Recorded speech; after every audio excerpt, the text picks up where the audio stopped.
Very good morning students. ये हमने नया चैप्टर स्टार्ट किया था, establishment of company rule in India. ठीक है, हमारी इंडिया के अंदर ये कंपनी रूल कहाँ से स्टार्ट हुआ था।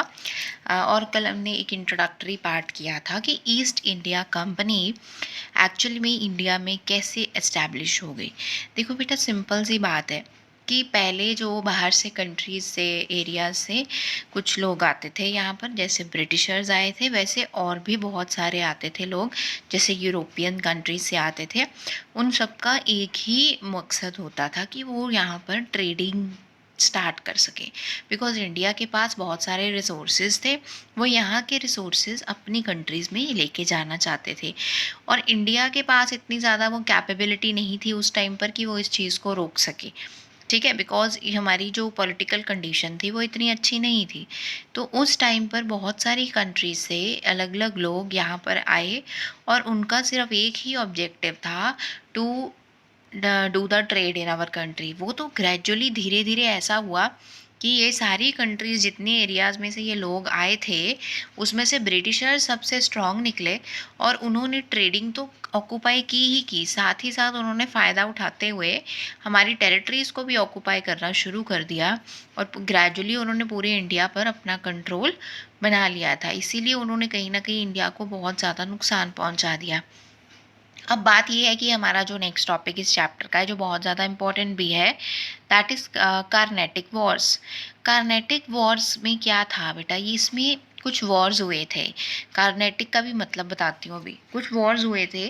क्यों हुए थे ये वॉर्स? वॉर्स इसलिए हुए थे क्योंकि हर कोई चाहता था कि उसको ट्रेडिंग पोर्ट मिल जाए। पोर्ट मतलब जो समुद्री किनारे होते हैं, उसको हम पोर्ट्स बोलते हैं। ठीक है, ट्रेड करना मतलब व्यापार करने के लिए पोर्ट्स चाहिए होती थी, क्योंकि सामान आना है, जाना है, तो एक इलाका हमारा होना चाहिए जहाँ से हमारे शिप्स जाएंगे और वहीं पर पहुंचेंगे। तो ये पोर्ट्स चाहिए होते थे। अब जहाँ पर जौन से एरिया में मेरा सबसे ज़्यादा रिसोर्सेज आ रहे हैं, अवेलेबिलिटी ईजी है, वहीं पर पोर्ट बनाना चाहूँगी ना मैं, अपनी दूर बना लूँगी।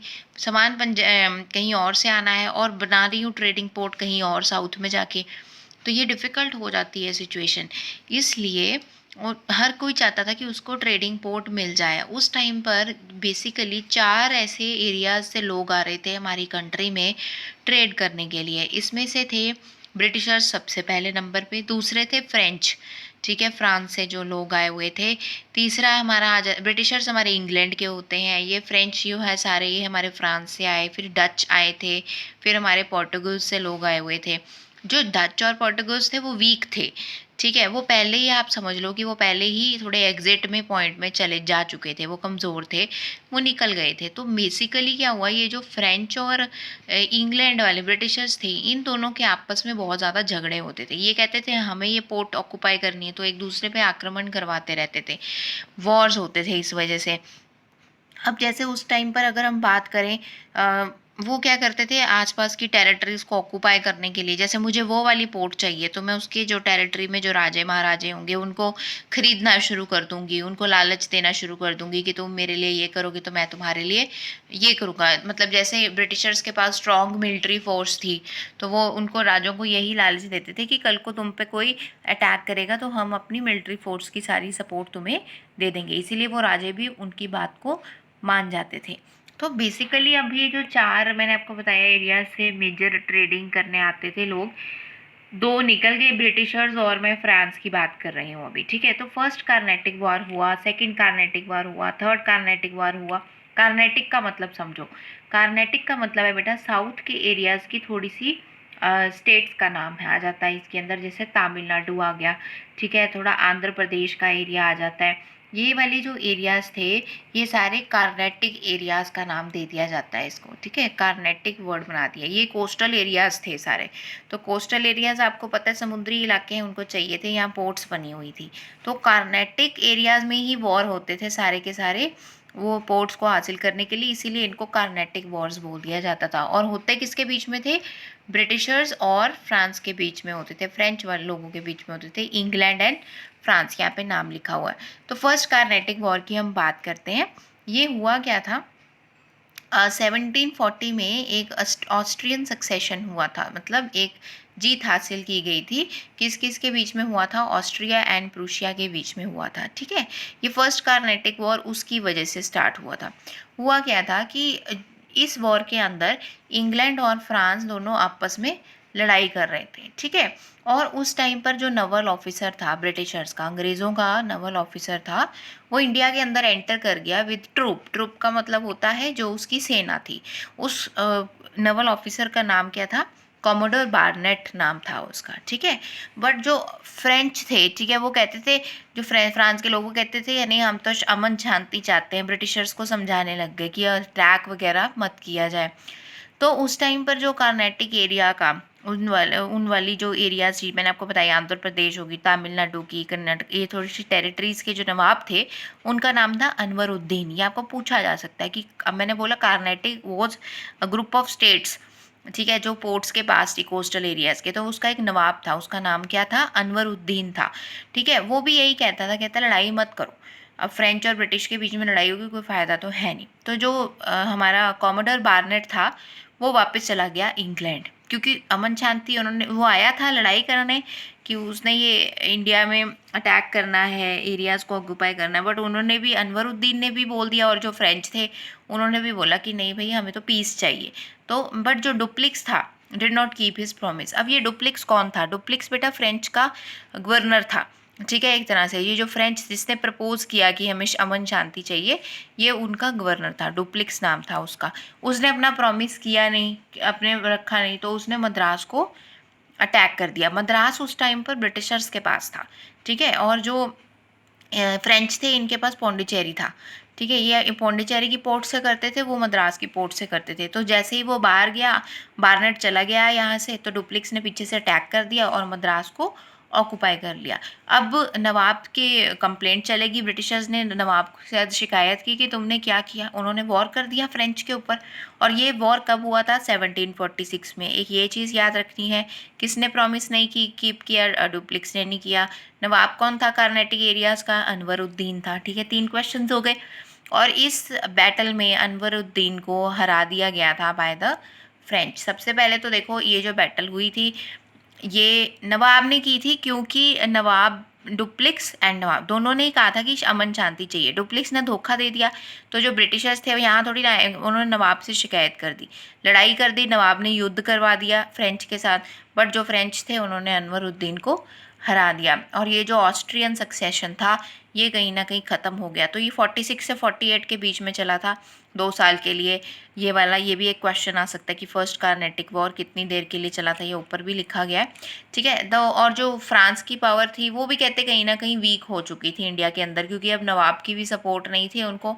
और इसी वजह से फ्रांस को एक ट्रीटी साइन करनी पड़ी थी।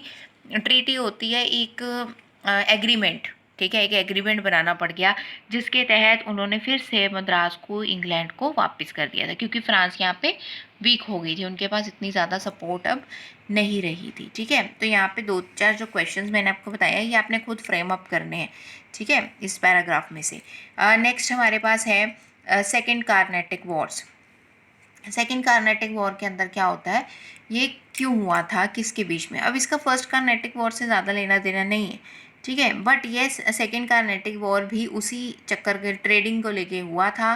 ब्रिटिशर्स और फ्रांस का, फ्रेंच का कहीं ना कहीं इसमें लेना देना था, ठीक है। बट येस इसमें रिजल्ट्स कुछ अलग थे, इसमें लोग जो इन्वॉल्व थे वो थोड़े अलग थे। इस तरह से आपको याद रखना है। ये 49 से 54 के बीच में चला था, ये भी आपको याद रखना है, ठीक है। मतलब हमारा 48 में वो वाला ऑस्ट्रियन सक्सेशन ख़त्म हो गया। 48 के बाद हमारा 1 साल बाद 49 में दूसरा सेकेंड कार्नेटिक वॉर स्टार्ट हो गया था। अब इस सेकेंड कार्नेटिक वॉर में क्या हुआ था, एक वॉर ऑफ सक्सेशन चल रहा था, गद्दी हासिल करने का। सक्सेशन मतलब होता है किसी चीज़ को हासिल कर लेना, जीत हासिल करना। तो उस टाइम पर एक वॉर चल रहा था, किसके बीच में चल रहा था? चंदा साहिब के बीच में चल रहा था। अब ये चंदा साहिब कौन था? ये दोस्त अली खान था, जो कि सन इन लॉ था। ये जो चंदा साहिब था दोस्त अली खान का सन इन लॉ था। सन इन लॉ मतलब उसकी डॉटर का हस्बैंड, ठीक है। अब एंड अनवरुद्दीन के बीच में चल रहा था, इन दोनों के बीच में था कि गद्दी पर कौन बैठेगा कार्नेटिक नवाबशिप की, ऊपर बैठा हुआ था ना अनवरुद्दीन तब तो नवाब बन के, तो कहीं ना यहाँ पर इन्होंने लिख दिया है कि अनवरुद्दीन वॉज डिफीटेड, उसको सिर्फ हराया गया था। ये यहाँ पे मरना मत समझ लेना कि अनवरुद्दीन खत्म हो गया था, नो। अनवरुद्दीन का यहाँ पर देखो फिर से रोल आया है, गद्दी पे बैठना चाहते थे। चंदा साहिब के मतलब दोस्त अली खान का जो सन इन लॉ था वो कहता था मैं गद्दी पे बैठूंगा, अनवरुद्दीन कहता था कि मैं गद्दी पे बैठूंगा। उसके बाद जब हमारे जो डेक्कन के सूबेदार थे, डेक्कन एरिया होता है जो हमारा साउथ में सेंट्रल में आता है, प्लेट्यूज में आपने पढ़ा होगा डेक्कन प्लेट्यू, डेक्कन एरिया वो आ जाता है। तो उसका एक सूबेदार था, निज़ामुल मुल्क नाम था उसका, ठीक है। उसने क्या किया, उसने मुजफ्फर जंग जो निज़ामुल मुल्क का बेटा था, ग्रैंडसन था उसका, पोता था, और जो नाजिर जंग था उसका बेटा था, उन दोनों के बीच में लड़ाई करवा दी, ठीक है। दोनों के बीच में लड़ाई होने लगी। निज़ाम उल मुल्क था डेक्कन का सूबेदार, वो मर गया था। उसके बाद उसके बेटे और उसके बेटे के बेटे में दोनों में लड़ाई होने लगी कि कौन गद्दी पे बैठेगा। अब यहाँ पर जो फ्रेंच वाले थे उन्होंने एक सीक्रेट ट्रीटी साइन की थी, किसके साथ की थी, मुजफ्फ़र के साथ की थी। मुजफ्फ़र जंग के साथ एक ट्रीटी साइन कर ली उन्होंने, जो कि ग्रैंडसन था निज़ामुल मुल्क का, और चंदा साहिब के साथ भी कर ली। चंदा साहिब यहाँ पे लड़ाई चल रही थी, ठीक है, वो दोस्त अली खान का मतलब एक तरह से डॉटर का हस्बैंड था, ठीक है। उन दोनों के साथ एक ट्रीटी साइन कर ली कि हम, तुम हमारी मदद करो, हम तुम्हें वेल ट्रेंड फ्रेंच फोर्सेस दे देंगे, क्योंकि दोनों की ही लड़ाई चल रही थी गद्दी के लिए। दे डिफीटेड नाजिर जंग, और फ्रेंच की मदद से उन्होंने क्या किया, नाजिर जंग को यहाँ से, ये जीत गया, ग्रैंडसन जीत गया क्योंकि फ्रेंच के साथ इसने हाथ मिलाया था, और अनवरुद्दीन यहाँ से हार गया क्योंकि यहाँ पर चंदा साहिब के साथ फ्रेंच ने हाथ मिलाया हुआ था, ठीक है। और यहाँ पर क्या हुआ, the Nawab of Carnatic and gain monopoly of trade over south India. अब यहाँ पर फ्रेंच वालों ने कहीं ना कहीं साउथ इंडिया पर मोनोपोली ले ली। फ्रेंच का नाम क्यों दे रहे हैं, क्योंकि ये मिले हुए थे उसके साथ, मुजफ्फर जंग के साथ और चंदा साहिब के साथ, दोनों के साथ तो हाथ मिलाया था, दोनों को हरा दिया क्योंकि इनके पास फोर्सेस बहुत अच्छी थी। अनवरुद्दीन जो था वो मर गया था इस बैटल में, और जो मोहम्मद अली था वो कहीं ना कहीं भाग गया था, ठीक है। और यहाँ पर उन्होंने बाद में बात किया ऑन दी अदर हैंड, इसके अलावा क्या हुआ था, द इंग्लिश प्लॉटेड विद नाजिर जंग and defeated the French army. अब क्या हुआ, अंग्रेज़ों ने, ब्रिटिशर्स ने क्या किया, नाजिर जंग के साथ हाथ मिला लिया। यहाँ पे नाजिर जंग को हरा दिया था, अनवरुद्दीन को भी हरा दिया था। अनवरुद्दीन तो मर गया था, नाजिर जंग अभी था, तो अंग्रेज़ों ने नाजिर जंग हारा हुआ था उसके साथ हाथ मिलाया, और इसके साथ ही उसने फ्रेंच आर्मी को डिफीट कर दिया, क्योंकि ब्रिटिशर्स फ्रेंच से कहीं ना कहीं स्ट्रांग थे। स्ट्रांग होने का मतलब बेटा ये होता है कि उनके पास रिसोर्सेज अच्छे थे, हथियार अच्छे थे, आर्मी अच्छी थी। तो एक तरह से सेकेंड कार्नेटिक वॉर भी इस तरह से ख़त्म हो गया। फर्स्ट कार्नेटिक वॉर में भी आप देखो फ्रांस हारा था, उसने ट्रीटी, मद्रास जीता, मद्रास को वापस कर दिया इंग्लैंड को। सेकेंड कार्नेटिक वॉर पे भी क्या हुआ, फ्रेंच आर्मी को हरा दिया गया क्योंकि ब्रिटिशर्स स्ट्रांग थे। सिंपल सी बात है। इस सेकेंड कार्नेटिक वॉर में सबसे पहला क्वेश्चन, हाउ लॉन्ग या when did it started, it started in 1749। Why did it started, ठीक है, दो तरह के रीज़न दे देने हैं आपने। पहला, there was a war of succession, war of succession गद्दी हासिल करने का था, बिटवीन किस में था, फर्स्ट पॉइंट लिखो, चंदा साहिब में था, ठीक है, और अनवरुद्दीन में था। फिर दूसरा किस में था, मुजफ्फर जंग में था, ठीक है, और नासिर जंग में था कि कौन गद्दी हासिल करेगा।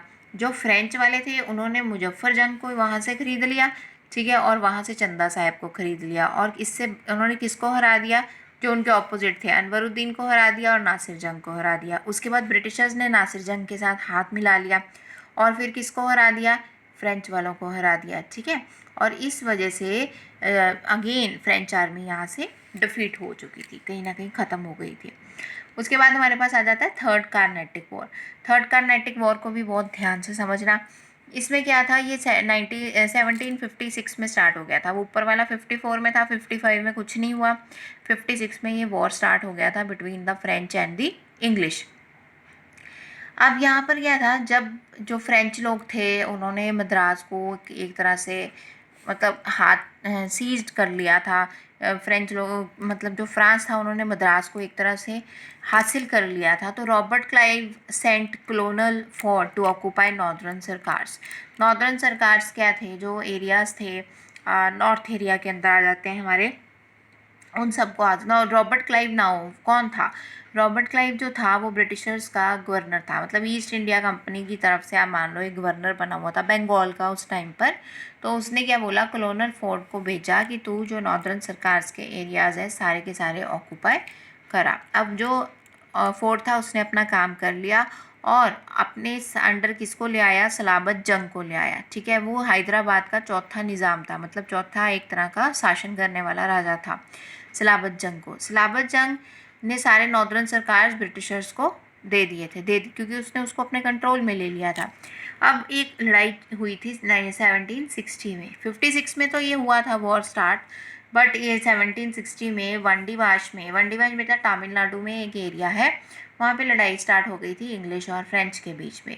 फिर से फ्रेंच वर डिफीटेड। ठीक है, यहाँ पे देखो। और जो पौंडीचेरी था वो ब्रिटिश ने ऑक्यूपाई कर लिया, क्योंकि मैंने आपको स्टार्टिंग में बताया कि जो मद्रास था वो ब्रिटिशर्स के कंट्रोल में था और जो पौंडीचेरी था वो हमारा फ्रांस के कंट्रोल में था। तो यहाँ पे फ्रेंच हार गया तो पौंडीचेरी सारा ब्रिटिशर्स ने ले लिया। अब जब ये 7 साल का जो वॉर था वो 1763 में जब ख़त्म हो गया तो एक ट्रीटी ऑफ पेरिस साइन कर दी गई थी। ट्रीटी ऑफ पेरिस क्या कहती थी कि फ्रेंच को पौंडीचेरी वापस दे दो। ठीक है, ट्रीटी ये कहती थी। ये बहुत सारे उस समय पे एग्रीमेंट किए जाते थे। रॉबर्ट क्लाइव जो था, जो succeeded in making a name for himself among native Prince है। जो रॉबर्ट क्लाइव था वो बहुत ज़्यादा फेमस हो चुका था। जो आम राज्य के लोग राजे थे आसपास के, उनमें उन्होंने अपना नाम बना लिया था। उसने क्या किया, उसने बहुत सारी लड़ाइयाँ जीती और कहीं ना कहीं ही फॉइल्ड डुप्लिक्स कौन था, उसका दुश्मन था, फ्रेंच का गवर्नर। मैंने आपको बताया कि रॉबर्ट क्लाइव ब्रिटिशर्स का था, ईस्ट इंडिया कंपनी का गवर्नर बंगाल की तरफ से, और यहाँ पे डुप्लिक्स क्या था, फ्रेंच का गवर्नर था। उसने उसको बहुत बार हरा दिया या उसको कभी भी जीतने नहीं दिया। ठीक है, एज ए रिजल्ट ये बहुत बार हार गए। डुप्लिक्स बाहर चला गया था वापस फ्रांस में इन डिस्ग्रेस, मतलब बहुत ही शर्मसार होकर वो वापस चला गया। इसके बाद क्या हुआ, फ्रेंच ईस्ट इंडिया कंपनी, क्योंकि मैंने आपको बताया स्टार्टिंग में Portuguese east India company, Dutch east India company सारे को अपनी बनाना चाहते थे, बट ये 1770 में आके ख़त्म हो गई थी। यहाँ से भी क्वेश्चन एक बन सकता है।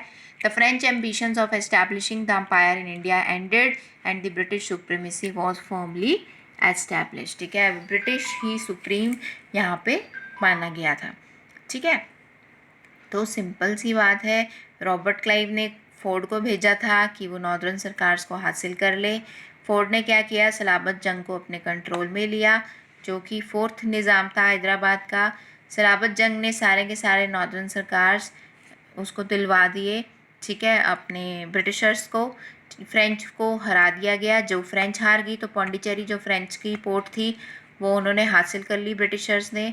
बट लास्ट में जब एंड होने लगा वॉर का, तब एक ट्रीटी ऑफ पेरिस साइन की गई थी जिसके तहत फ्रेंच को वापस दे दिया जाए पौंडीचेरी, ये कहा गया था।